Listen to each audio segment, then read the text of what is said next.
Okay, this is Mike Benoit, and today what I'm going to be doing is a critique of Stefan Molyneux's answers to Jon Stewart's 19 Tough Questions for Libertarians. And frankly, I really don't think anarchists should be answering for libertarians. Anarchists are people that are outside of the political fight, and when people, the Libertarian Party and libertarians in the Libertarian Party trying to get people to come into the fight, they think that we're anarchists and we believe in no government, and that turns them off. So I'll be doing some of this stuff to dispel the notion that anarchists are libertarians. They are anarchists, and of course, from my point of view, that is a delusional idea, an idea that there will be no government, because the government is omnipresent. It's everything. It's everywhere. You have personal government, you have family government, you have group government, church government, community government, even in their security forces that they talk about. It's a form of government. So here we go. We're going to play some Stefan Molyneux here for you. So, we have Jon Stewart's 19 questions, libertarians. I will attempt to answer them succinctly. Number one, is government the antithesis of liberty? No. That is like saying that a dragon is the antithesis of biology, or a ghost is the antithesis of a human being.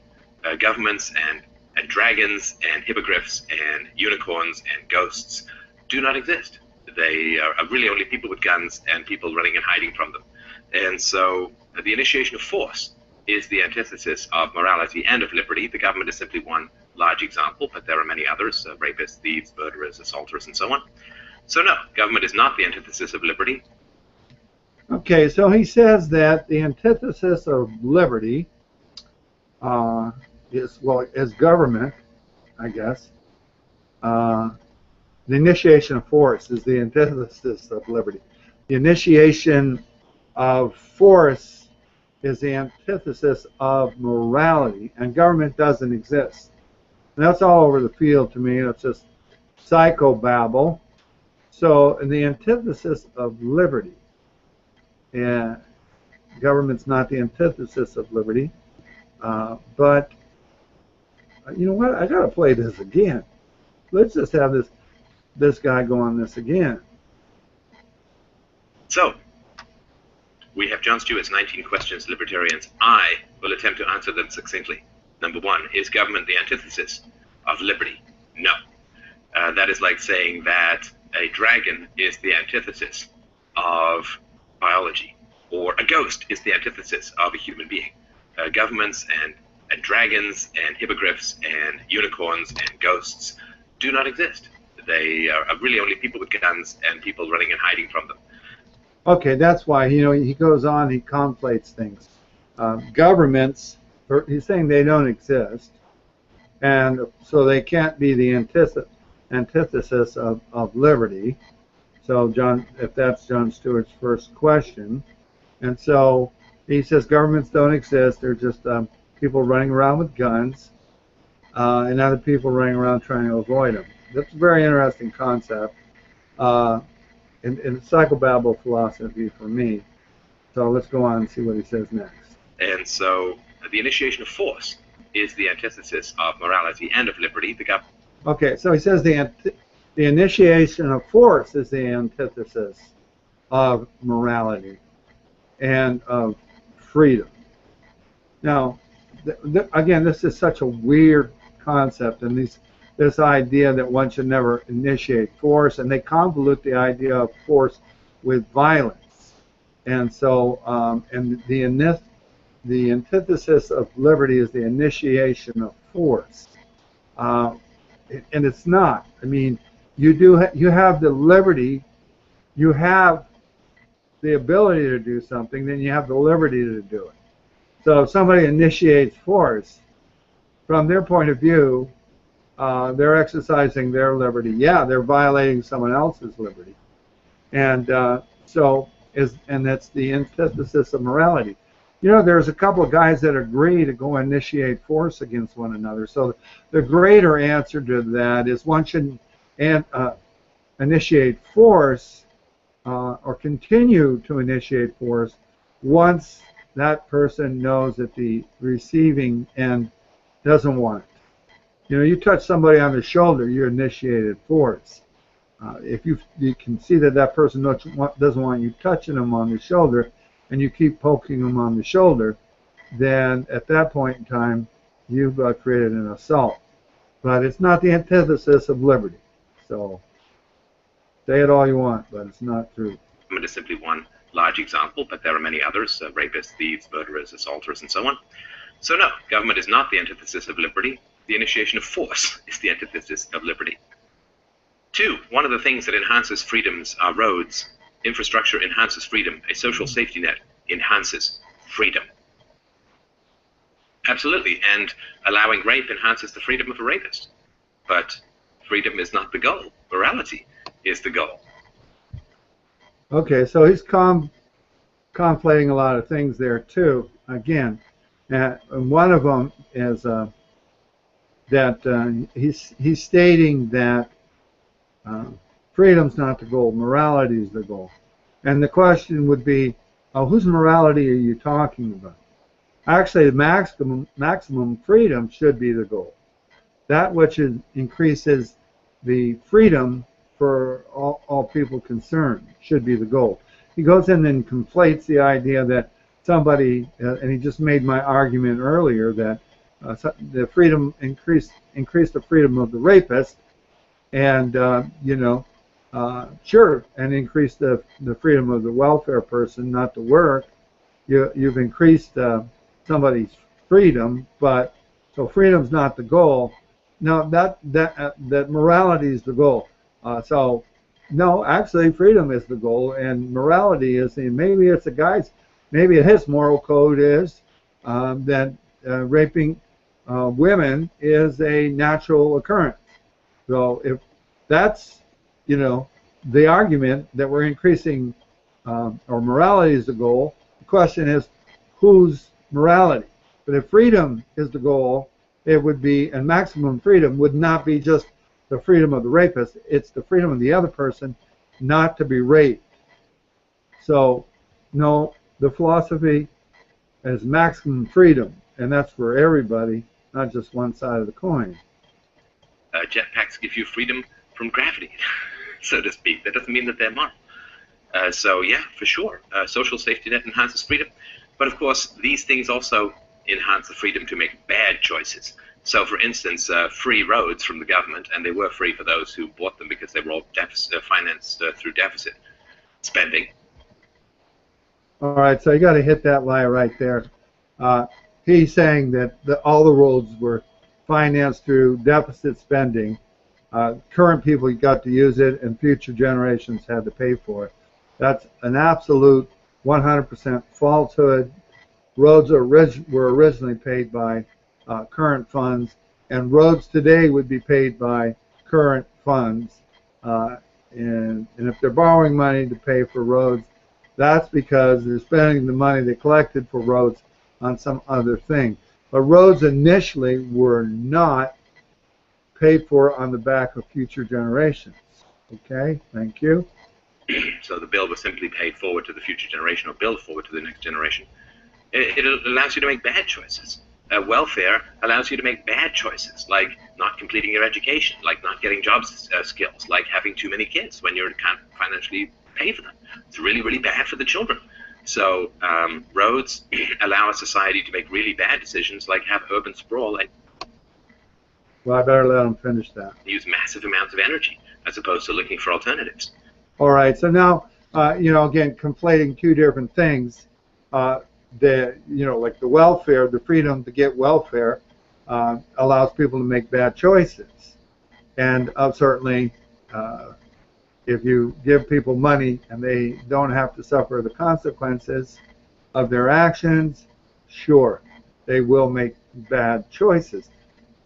And then he goes on and says it's really, really bad for the children. Well, you don't know how bad it is for the children. You don't know what kind of life they have. you might speak in generalities. Fine, speak in generalities. I should have gotten rid of that on the screen. But the other thing about the roads is it allows you to make bad choices. To him, it's a bad choice that you have urban sprawl. Not to mention you have urban sprawl because of zoning laws. Nothing to do with because we have roads. And then it's not the most economical thing to do. Like, we got to be concerned about, economical transportation. Well,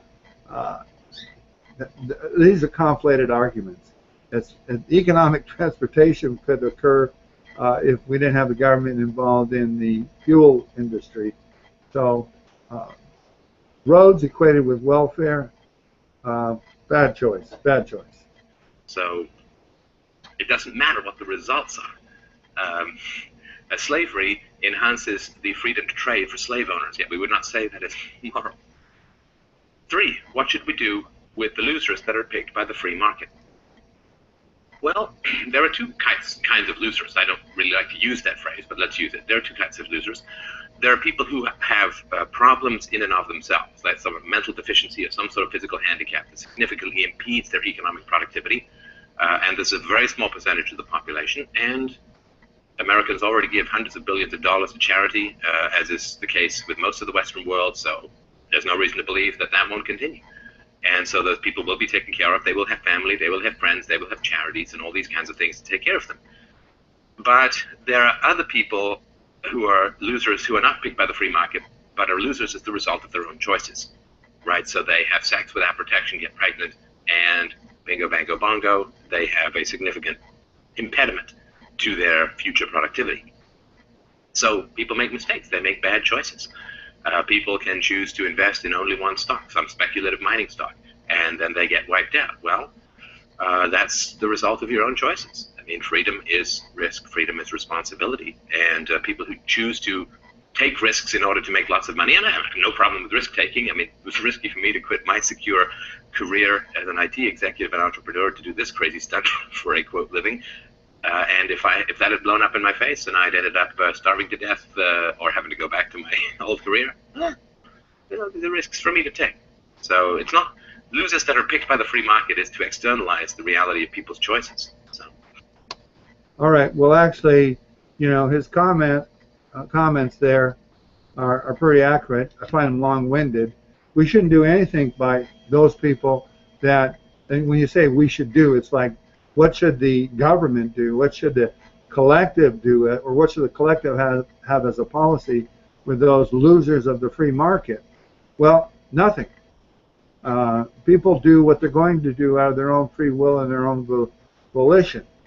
So the problem is that if government steps in, they are going to indemnify the losers and make the winners pay for the cost, thus turning the winners into the losers, and that's something we don't want. Do we live in a society or don't we? Are we a collective? Everybody's success is predicated on the hard work of all of us. Nobody gets there on their own. Why should it be that the people who lose are hung out to dry? For a group that doesn't believe in evolution, it's awfully Darwinian. Well, it's really a shame when people who don't understand science use scientific metaphors. I think it's Ayn Rand who observed that people call capitalism a dog-eat-dog world, but dogs don't even eat each other in nature, let alone in the free market.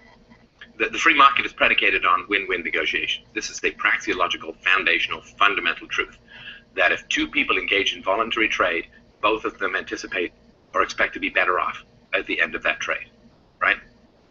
There's simply no way to get around that. If I have $5 and you have a pen, I give you $5 in return for the pen. You want my $5 more than you want the pen, and I want your pen more than I want my $5. So we're both better off. It is win-win.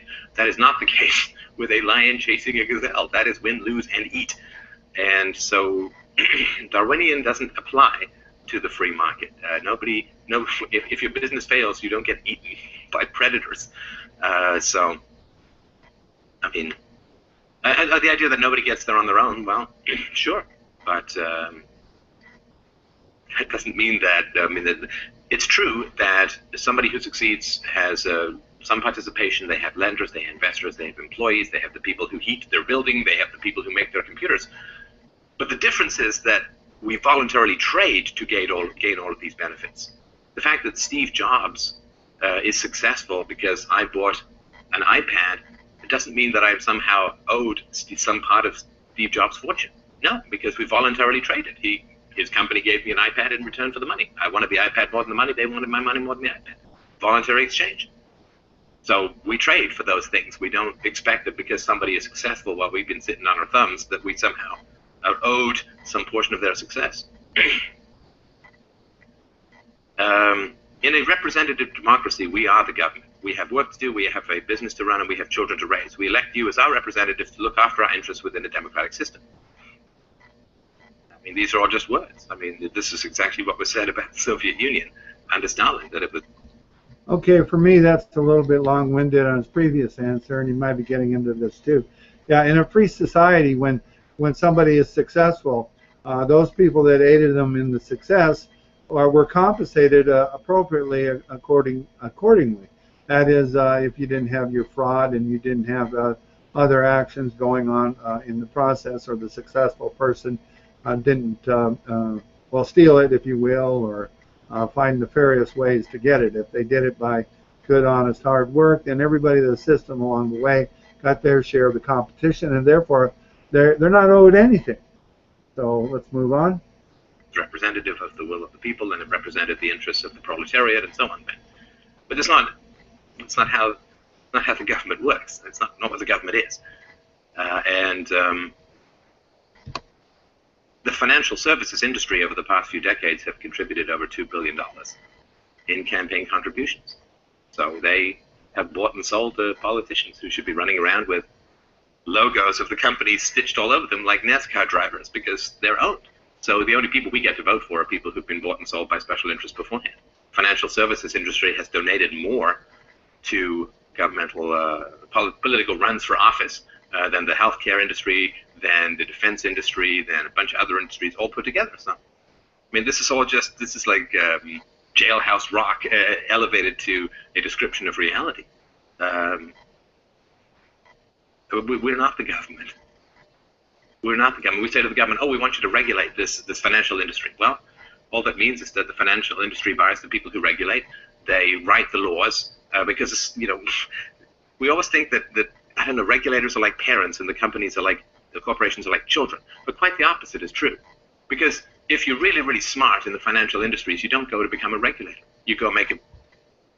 See, and if you look at that, of course, it's into a long-winded explanation, but the truth is that he is speaking the truth when it comes to the regulators, and the regulators are being regulated.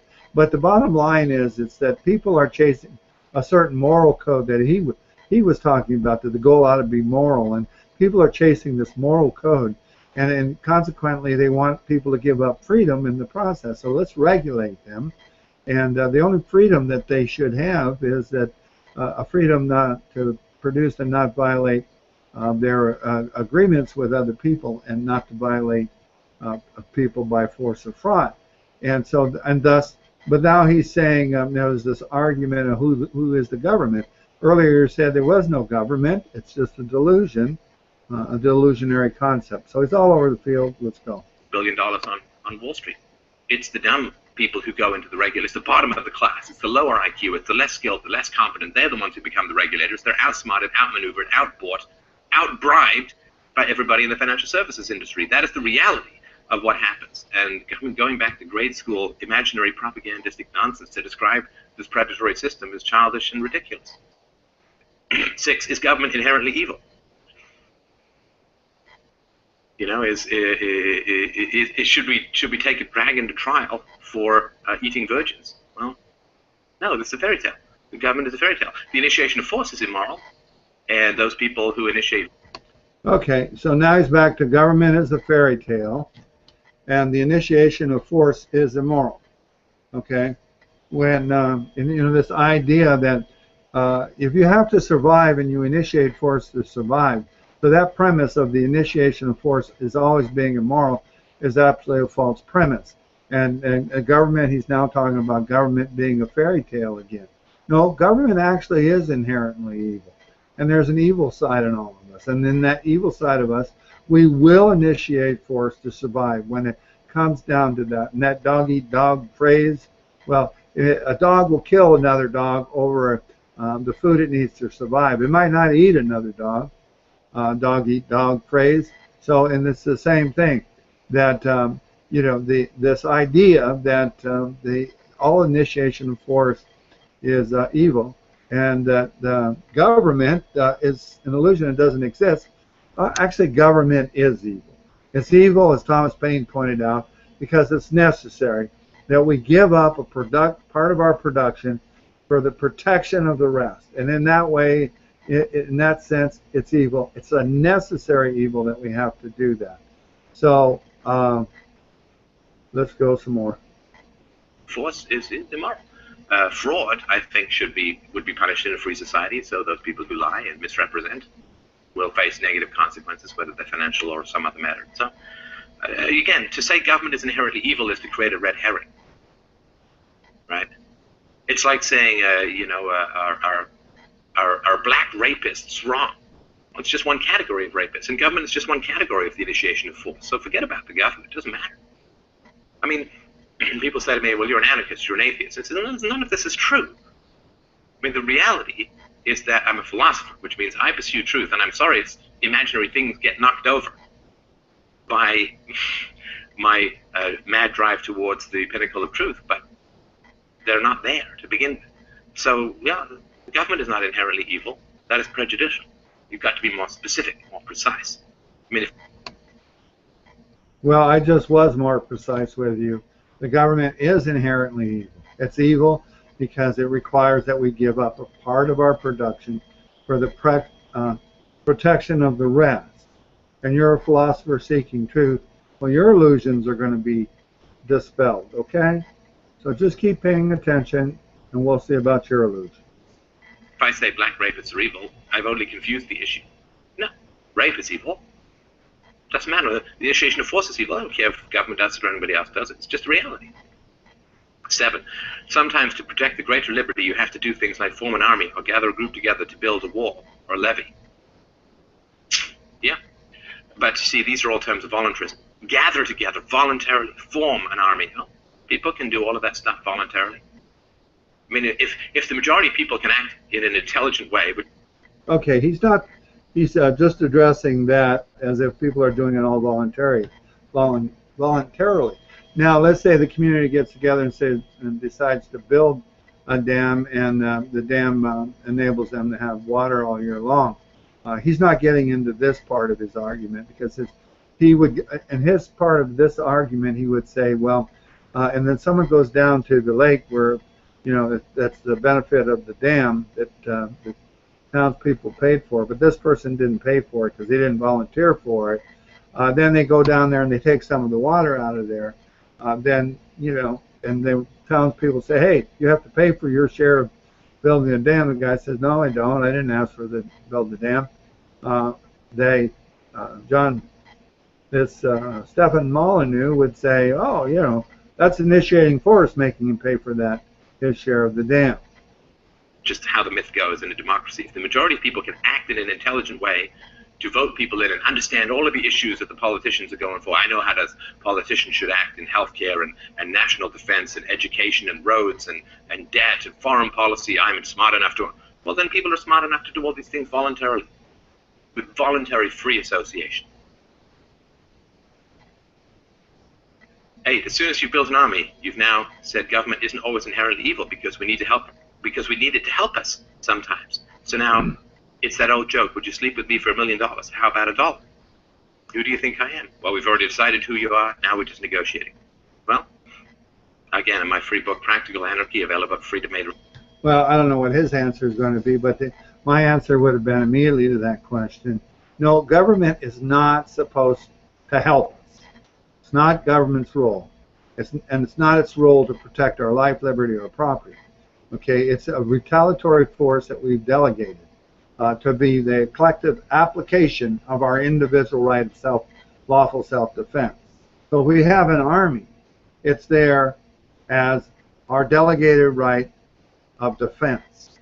Someone's coming after us, that army's there, and that army's there to stop that harm that's coming. So yeah, it's evil in the sense we had to give up a part of our production.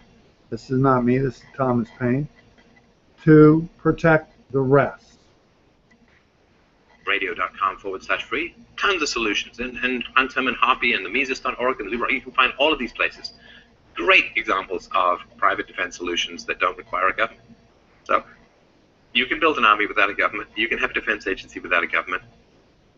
All right, so that's nonsense in that sense too. All these private defense agencies they have that they're talking about is a form of government. All right, and they say, well, it's all voluntary because you know what? We voluntarily pay a dues to this defense organization. Okay, but it's a form of government. They just forget that, and then if there's somebody in the process that doesn't want to pay their dues, there's this private security agency. That private security agency isn't going to be there for them, and so it's the kind of thing that they would be sort of excluded from. And if you can exclude yourself out of the benefit, like excluding yourself out of the water coming from the dam, then yes, of course, you don't need to have to be required to pay for that.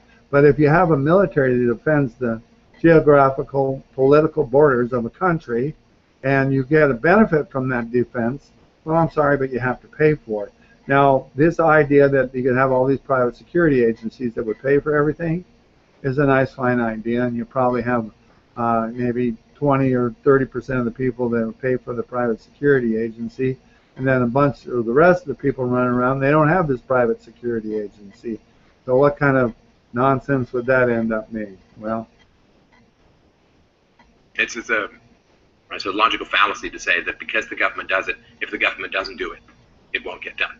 Right? It's like saying, well, slaves pick the cotton, and if we get rid of slavery, nobody will pick the cotton. No, because the goal is to pick a cotton. The goal is to pick the cotton.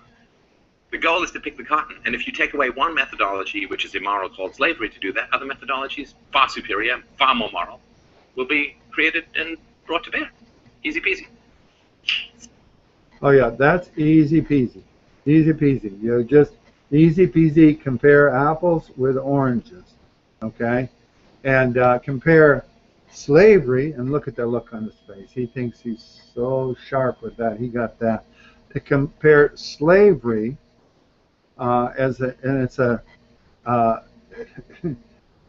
compare slavery to a function like defense of a country, and slavery is something that individuals are doing, except if the government's doing it by income tax and whatnot.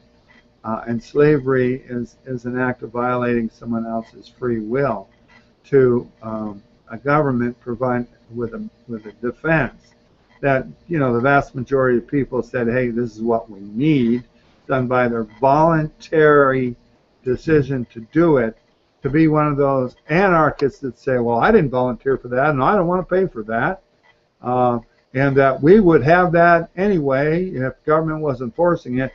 We'd just do it voluntarily, and we'd have it happen, and it'd just be like, you know, same thing, because you want defense, so people would do it voluntarily, and they'd find a better way than government, because it's like you want to get the cotton picked, but and slavery was a way, but you find out you don't do it with slavery, that you'll find another way and a better way to get the cotton picked.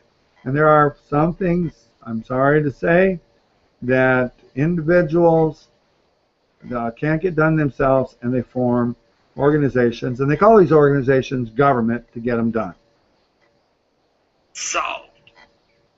You say government, that government which governs least governs best. But those were the Articles of Confederation. We tried that for 8 years. It didn't work and went to the Constitution. Government is immoral. The initiation of, sorry, I just already corrected myself on that. It is easy to slip into these colloquialisms. The initiation of force is immoral. I don't care what form it takes. 10, you give money to the IRS because you think they're going to hire a bunch of people, and so if your house catches fire, they will come there with water. First of all, you don't give money to the IRS. Saying you give money to the IRS is like saying you make love to your rapist. It's a contradiction in terms. It's like saying that you are charitable towards your thief, a man who is robbing you. There were private ways of putting out fire. I mean, did the government? I don't know why he goes all over the field on this thing here, because money to the IRS has nothing to do with putting out fires. He's right in that the IRS is that you're not giving money to them; they're taking it from you. In that example, but for people to act like that somehow the money that the IRS steals is for anything other than redistribution, or to be used in violating the life, liberty, and property of people in other countries, you got to screw loose. And that's how you should be answering this question, not with something to do with putting out fires. Come up with sprinkler systems? No, this was all done by private companies. So yeah, tons of ways to keep fire at bay. You don't have to have a government to do it. Why is it that libertarians trust a corporation in certain matters more than they trust representatives that are accountable to voters? The idea that I would give up my liberty to an insurance company as opposed to my representative seems insane. Representatives are not accountable to voters.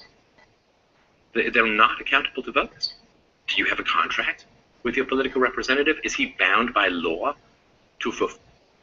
Yeah, and you know what? Actually, he should be answering this question a little bit different. I don't think libertarians trust big corporations any more than they do government officials. I think libertarians don't trust either, and I think libertarians understand that they are in bed together and that they're setting up the rules of the game so that we're plundered by both of them.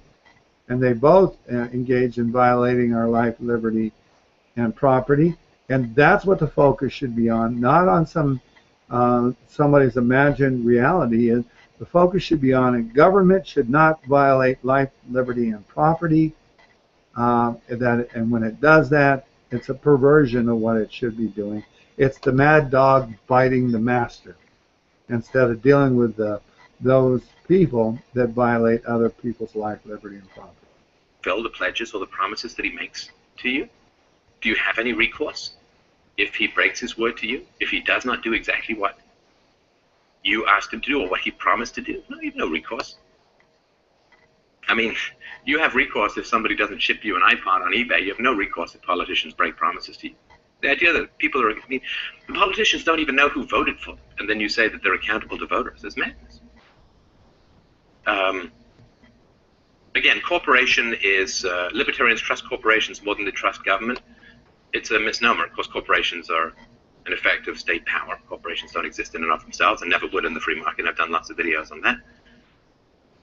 But it's like saying... Okay, corporations don't exist. Okay, this is psychobabble. Corporations don't exist. Governments don't exist. Stefan Molyneux doesn't exist. Do you prefer voluntary interactions, or do you prefer violent interactions? I mean, that's the reality of it. I mean, a private organization that is providing a good or service voluntarily. Do you feel more comfortable saying no to Apple, or do you feel more comfortable tearing up a letter that you get from the IRS? Do you feel more... All right, now making these wild comparisons. Here's a perversion of what government is doing, the IRS. Here's an evil the government is doing to us, its masters. And he's comparing that to doing business with Apple. And this is just so farcical. It's just like comparing the dog that you hire to guard your property to the dog that has rabies that's attacking you. And this conflation of concepts is just evil in itself. And so the evil that a person does, he's going to conflate that to, his idea is, let's say people, this is the generality he's using here. He's saying if people kill people, then all people kill people. And what you want to do business with, people or dogs. comfortable not returning a phone call from a telemarketer, or do you feel more comfortable not returning a phone call from your local government? 12. Why is it that with competition we have such difficulty with our healthcare system, and there are choices within the educational system? Well, the basic reality is we have difficulties in our healthcare system for two reasons. One is that there will always be people who have difficulties with their healthcare system. There will be people who choose not to have health insurance and who then get sick, and those people are in trouble. Absolutely. And there are people who die without life insurance. Does that mean that we should all be forced to pay for everyone's funeral? You make choices in life. You make choices in life. And you're responsible for those choices. So there are people who make bad health choices. I mean, I don't like to work out particularly. I don't like to spend money on a home gym or going to a gym or time or energy away from doing other things that I would rather be doing. It's not that much fun sitting there. I've got a bike machine in the basement with a couple of weights, and so I go and work out. And it's a bummer. I would love to eat more cheesecake. I would love to eat more things. I love to eat, but I don't, because I want to stay healthy. And so exercise and eating well is my choice. Other people don't choose. They choose not to exercise. They choose to eat really badly and so on. And those people, you know, pay me now, pay me later. I mean, I choose to not do that. Other people choose to do that. So why should I have to pay for other people? I mean, if they ask me, right, maybe I'll help them. You know, people make bad decisions, and, you know, I shouldn't die for them. But the reality is nobody can force me to do that, and I can't force other people to subsidize my preferences or my choices, because force is wrong. And so people are going to make bad choices. They're not going to have health insurance. They're going to not take care of their health. They're going to get sick. Other people get sick. Like, you know, Michael J. Fox gets Parkinson's. God help him, right? I mean, that's terrible. And I'm really happy to help those people. I really am, because, you know, it can happen. But so that there's always going to be problems with healthcare, because people are going to make bad choices. But the reality is that, I mean, in the U.S., more than 50 cents on every dollar is controlled by the government. Regulations controlled by the government. Payouts are controlled by the government. I mean, it's nuts, right? So the more violence you put into a system, the worse it's going to get in the long run. The better it is in the short run, of course. It's like heroin. I mean, yeah, it's good in the short run. It's just not good in the long run. So, would you go back to 1890? You know, I got to go back to that question, and then I may be ending it around here, because he didn't answer that question even close to being the right way. He goes off into the people having problems because they're not taking care of themselves properly. And that's not the reason. I mean, that's part of the reason that they got health issues, and no doubt. But we're talking about healthcare system. So there are people who make bad health choices. I mean, I don't like to work out particularly. Hey, that's not returning a phone call from a telemarketer, or do you feel more comfortable? Let's go here. Not we'll get returning the question here. A phone call from your local government. 12. Why is it that with competition we have such difficulty with our healthcare system, and there are choices within the educational system? All right. With competition, why is it we have such difficulty with the healthcare system? Now, this is just so bizarre that he doesn't answer this way to me. It's just like saying we got competition in oil, gas and oil, when you got maybe 3 or 4 major companies. And hemp oil is outlawed in this country. People can't use hemp oil. And not to focus on the idea that we really do not have competition, and that healthcare is so messed up in this country because of government first getting involved in who can and who can't compete, by who they're going to give licenses to, by determining how many doctors that they're going to, or medical students that they're going to allow to go to school to become doctors and nurses and other practitioners, by demanding that people get treated when they show up to a hospital, no matter what, that the hospital has to treat them, and then setting up reimbursements for that treatment, and then one thing after another. They created a system where you go into the emergency room and you got to, maybe you need to be hydrated, and then you're out couple hours later and you've got a $6,000 bill. This is not competition, all right? And then, of course, because people, all these other ramifications that cause people to be less healthy, that's going to cause a greater demand for health care, but that's not going to cause in itself a greater cost or a health care system being so, let's say, poor, if you will, because even if there was more customers, If you had a free market, you'd have the demand, you'd have the ability to supply the demand. So he doesn't answer that question. He gets into the whole, as if the whole consequence is people aren't taking better care of themselves.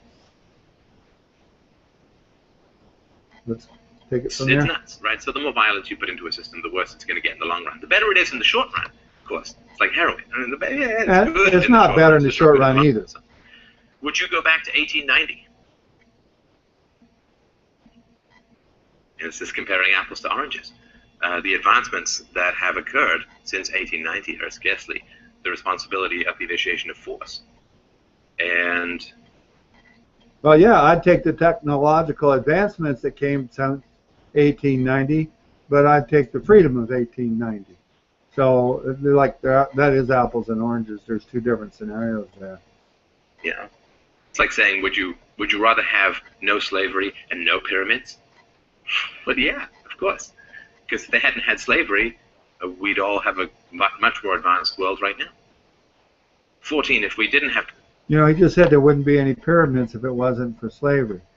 But then he said there'd still be cotton. Remember earlier, cotton still would be picked if we got rid of slavery. They just would have had a better way to do it. So, you know, I contest the idea that there wouldn't be pyramids. Government, we'd all be in hovercrafts, and nobody would have cancer, and broccoli would be ice cream. I mean, I don't even know what to say about that.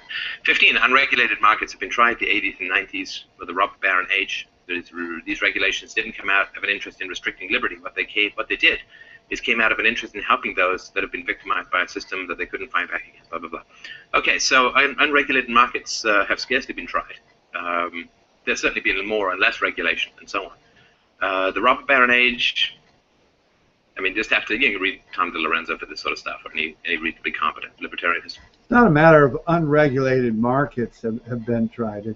You could say, according to some people, that their definition of unregulated market causes all kinds of problems. Well, it's not a matter of regulation. It's a matter of law should exist, should always exist, where somebody violates somebody else against their will by force or by fraud. And that's all the regulation you need. You don't need to regulate people into doing certain activities to try to have bad stuff from occurring. You need to have the means for reciprocity where somebody has been made wrong, and even the smallest of victims against the greatest of giants should have an equal opportunity in a judicial system to have himself, where he's been wronged, to have it made right. And that's what the focus should be on, not on regulations. Right? I mean, this is all just lies and nonsense. I mean, we live in this 1984 world of, everyone in the back was an evil, Monopoly figurine with a top hat and a bald cat and swirling their pencil pin mustache out of a steam bath of evil. It's all nonsense. I mean, the people who made a lot of money in those days made money through voluntary trade because they lowered prices, because they were insanely competitive, because they worked really hard. I mean, do we call Steve Jobs a robber baron? Now, of course, Steve Jobs did employ some pretty gruesome labor practices in China and so on. That's for another time. But Steve Jobs did say to Barack Obama, listen, you've got to loosen the violent control that governments have, the governments have in America over the creation of factories. He much rather would have had factories in America than go over to China.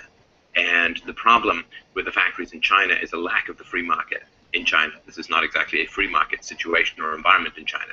And so, I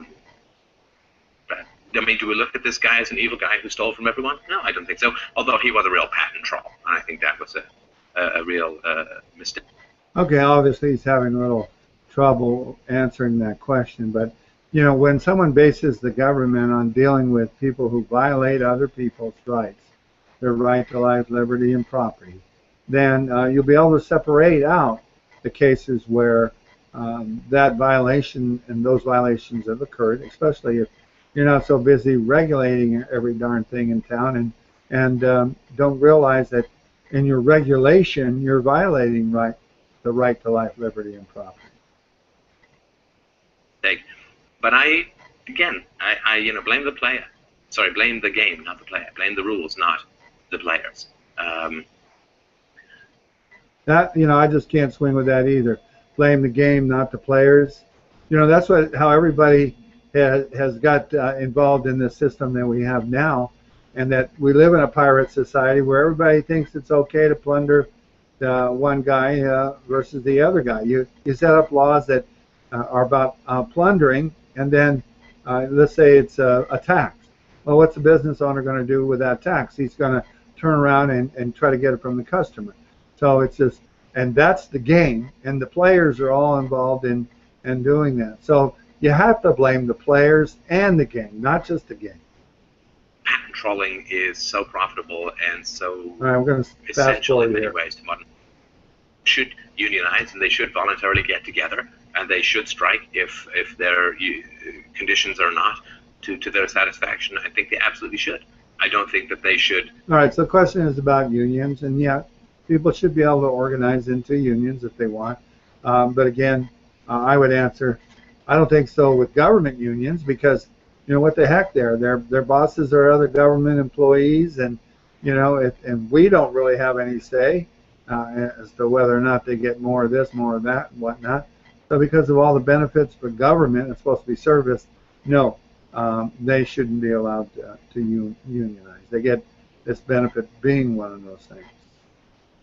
Beat up scabs who are willing to work for less money because productivity. So we'll go to the bank and we'll say, listen, you guys who are financing this mine operation or whoever it is, we're all going to quit tomorrow or next. They're still talking about unions. Oh my God, what do you say? What do you even say? All right. This is too ridiculous for words. And again, it's just a moment's thought.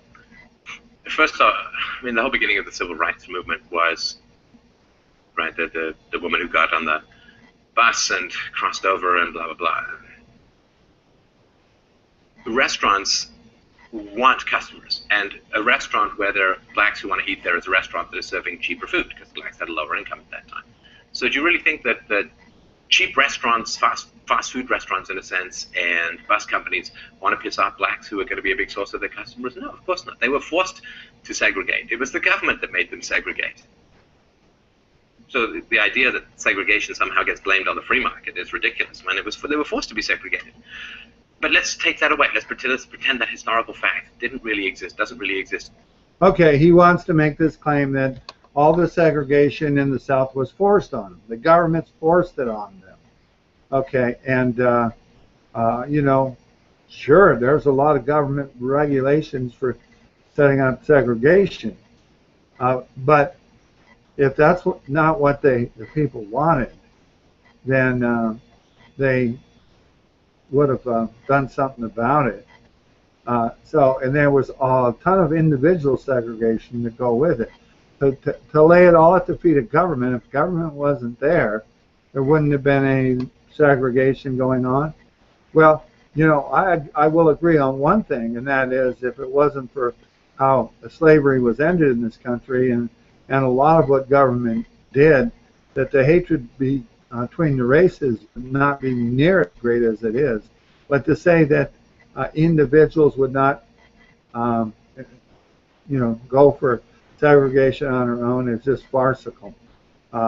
It's absolutely nonsense. And so, but the big problem was that, when a black business owner decided to open up a business and would say he wanted to serve anybody, and what happened is he'd get burned out by your Ku Klux Klan type of people. Well, government wasn't there to do what it was supposed to do and secure his rights.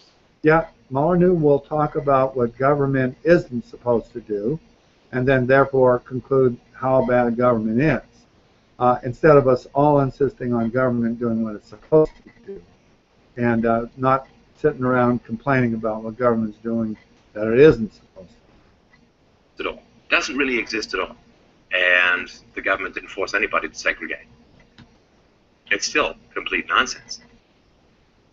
Because all you have to do is ask yourself one basic question when you look at society as a whole and you have problems with it. It's a basic, simple question. You have to ask yourself, who the hell was educating these children? these children who grew up to be bigots and racists in the South. He wants to know who was educating them. Now he's going to blame the government schools. Now, I don't think we should have government schools at all, but we're going to blame the government schools for these people being racist and bigots. We're not going to blame their parents for that at all, right? Right here, he's just going to blame the government schools. Well, yeah, the government schools propagandize all kinds of stuff, but the racial bigotry and racial hatred didn't come out of the government schools. It came out of the parents.